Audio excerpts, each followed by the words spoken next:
সাথী সঙ্গীদের হক।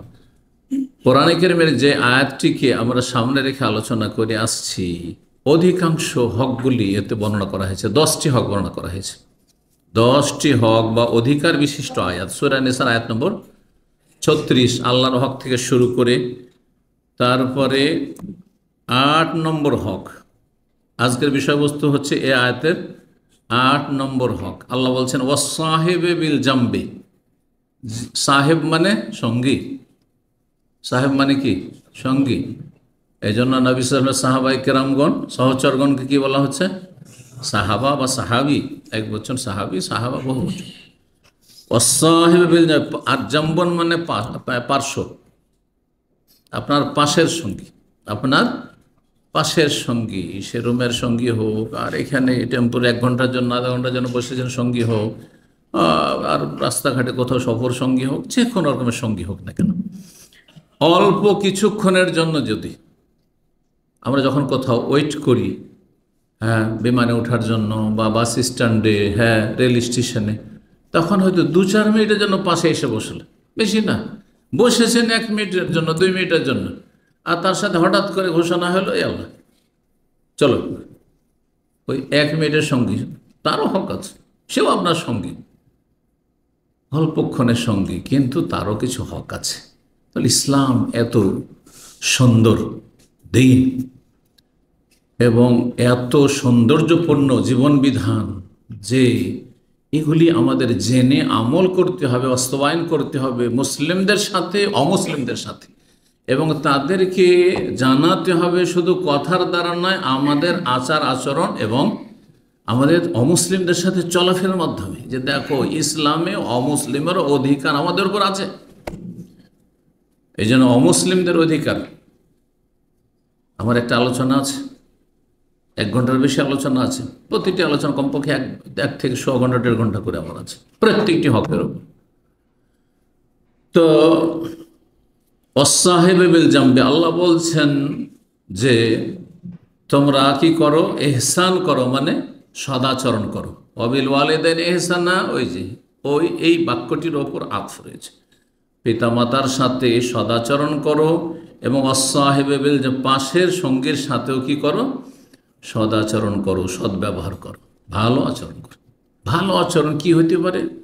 রাসূলুল্লাহ সাল্লাল্লাহু আলাইহি ওয়াসাল্লাম ভালো আচরণগুলি শিখিয়েছেন। যে আপনার পাশে যে বসেছে, যার পাশে আপনি বসেছেন, যে আপনার পাশে ঘুমায় পাশাপাশি, হ্যাঁ, একই মেসে থাকেন, একই বোর্ডিংয়ে থাকেন, ইত্যাদি বিভিন্ন জায়গায় যেখানে হোক না কেন বসেন আর শোন, তাদের হক রয়েছে। ওয়াসাহিবে বিল জামবি আল্লাহ রাব্বুল আলামিন বলেছেন।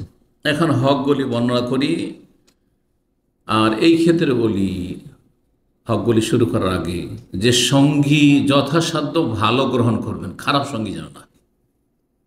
কারণ সঙ্গীর প্রভাব পড়ে। যদি ভালো সঙ্গী হয় তাহলে আতরের দোকানওয়ালার মতো, হ্যাঁ, হয় আপনাকে ফ্রিতে কিছু দেবে, একটু গিফট দেবে, গিফট না দিলে একটু শুনতে দেবে, যে একটু দেখেন, টেস্ট করেন, হয়তো, হ্যাঁ, কী করার জন্য, হ্যাঁ, যাতে আকৃষ্ট করে, হয়তো কেনবেন আপনি। আর যদি নাও করেন তবু কি হবে? হ্যাঁ, একটু ঘ্রাণ পাবেন।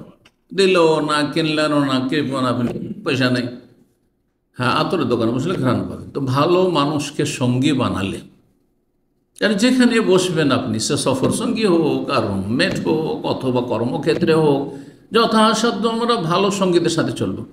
কর্মক্ষেত্রে 10টা লোক আছে, তার মধ্যে 5টা ভালো মানুষ আছে, ওদের সাথে বেশি চলবো।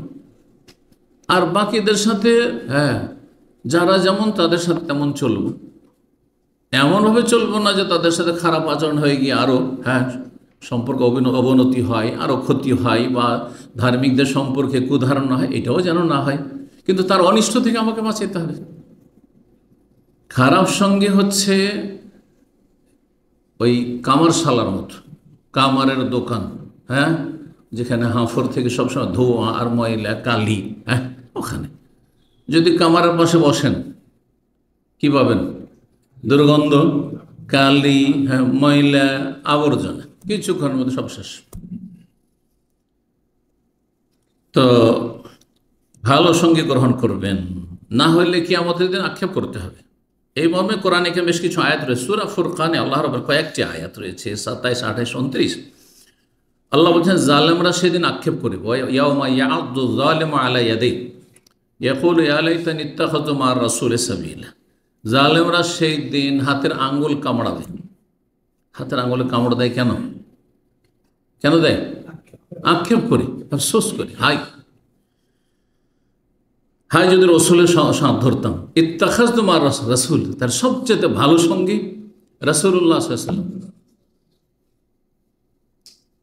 রাসূলুল্লাহ সাল্লাল্লাহু আলাইহি ওয়াসাল্লামের জীবদ্দশা হইলে তার পাশাপাশি থাকার চেষ্টা করা, হ্যাঁ, তার সংসর্গে তার মজলিসে থাকার চেষ্টা করা, রাসূলুল্লাহ ইন্তেকালের পর তার সঙ্গে থাকা মানে তার আদর্শের সাথে থাকা, তার সুন্নাহর সাথে থাকা, তার মিশন দাওয়াতের সাথে থাকা, তৌহিদ আল্লাহর একত্বের সাথে থাকা এবং নবী সাল্লাল্লাহু আলাইহি ওয়াসাল্লামের তরিকার সাথে থাকা, আল্লাহর অনুগত হয়ে থাকে।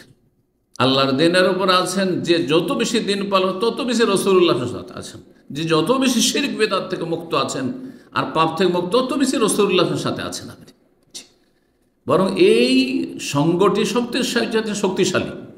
হয়তো পাশাপাশি বাস করছি কিন্তু তার সাথে অন্তরের মিল নেই, তাকে আমি ভালোবাসি না, কারণ তার সাথে আমার আদর্শের কোনো মিল নেই, তাওহীদ সুন্নাহ তার কাছে নেই, সততা নেই। কিন্তু একজন মানুষ তাওহীদ সুন্নাহর অনুসারী, আল্লাহ ভীরু, মুত্তাকি, পরেজগার, হ্যাঁ, যে জান্নাতের পথের পথিক, জীবনে যদি তাকে নাও দেখি তবু তার সাথে আছি আমি আদর্শিক দিক থেকে, ঠিক কিনা? তো এইরকম রাসূলুল্লাহ সঙ্গী হইতে হবে, না হলে আফসোস করতে হবে।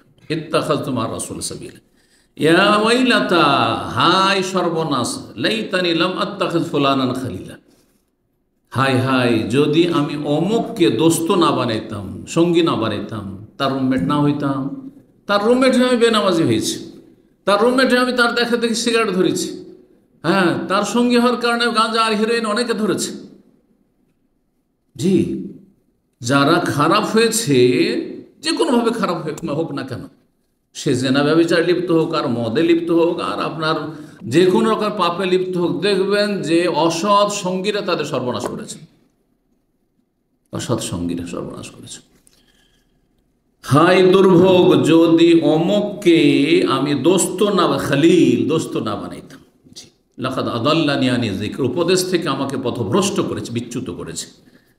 বাদাই জানি, অথচ আমার কাছে উপদেশ এসেছিল, ভালো কথা এসেছিল। ওয়াকানা শাইতানু লিল ইনসানি খাযুলা, ইনসান মানুষকে অপদস্থ করে ছাড়ে। দেখ শয়তান, ওয়াকানা শাইতানু লিল ইনসানি খাযুলা, শয়তান মানুষকে কি করে? অপদস্থ, লাঞ্ছিত করে ছাড়ে। জিন শয়তানও মানুষ শয়তানও। মানুষ শয়তান কখন আর হিতাকাঙ্ক্ষী না। চোর আপনাকে ওর সাথে কখনো জেলখানায় ঢুকিয়ে ছাড়বে, ডাকাত আপনাকে জেলখানায় ঢুকিয়ে ছাড়বে আর কুখ্যাত করে ছাড়বে, সমাজে আপনি মুখ দেখাইতে পারবেন না, চরিত্রহীন লম্পটগুলো লম্পট বানিয়ে ছাড়বে। ওয়াকানা শয়তান, আল্লাহ শয়তান বলেছেন। আর অন্য আয়াত রয়েছে শায়াতুনিল ইনস ওয়াল জিন, মানুষও শয়তান হয়, জিনও শয়তান হয়। সুতরাং খারাপ মানুষ কখনো আপনার হিতাকাঙ্ক্ষী হইতে পারে না। আল্লাহ জিন এবং মানুষ শয়তান অনিষ্ট থেকে যেন রক্ষা করেন। সূরা যুখরুফ আয়াত নম্বর 67 তো রয়েছে, আল আখিল্লাউ ইয়াওমাইযিন বাযুহুম লিবাযিন আদু ইল্লাল মুত্তাকিন। হাসরের মাঠে কিয়ামতের ইয়াওমাইযিন, সেই দিন মানে মহাদিবসে, কিয়ামতের দিবসে। আল আখিল্লা, খলিলের বহুবচন, দোস্তরা, বন্ধুরা, সঙ্গীরা সবাই কি হয়ে যাবে? আদুন, শত্রু, দুশ্মনে পরিণত হবে। এই যে যাদেরকে দেখছেন, হয় দোস্ত হবে না হয় দুশ্মন হবে। ইল্লাল মুত্তাকিন, যদি আল্লাহ ভীরু হয় তাহলে আপনার দোস্ত হবে। আর যদি আল্লাহ ভীরুতা না থাকে, ঈমান এবং তাকওয়া না থাকে, তো সেই সব দোস্ত, বন্ধু আর সাথী সঙ্গী যাদের সাথে চলাফেরা করেছেন তারা আপনার হাসর মাঠে দুশ্মন হবে, আপনাকে জাহান্নামে নিয়ে যাবে, কারণ আপনি দুনিয়াতে তাদের সাথ দিয়েছেন। সেই জন্য একমাত্র মুত্তাকির কাজে আসবে। তাহলে হাসর মাঠে কাজে আসবে কারা? কাজে আসবে ধার্মিক, আল্লাহ ভীরু, ভালো মানুষরা কাজে আসবে। হতে ভালো মানুষ আপনাকে সাপোর্ট করবে, সুপারিশ করে, সুপারিশ চান্স পেলে আপনাকে জাহান্নামে যেতে দেবে না, আযাবের সম্মুখীন হতে দেবে না, আল্লাহর কাছে সুপারিশ করে দরখাস্ত করে আপনাকে নেওয়ার চেষ্টা করবে সে নিজের সাথে। ইল্লাল মুত্তাকিন।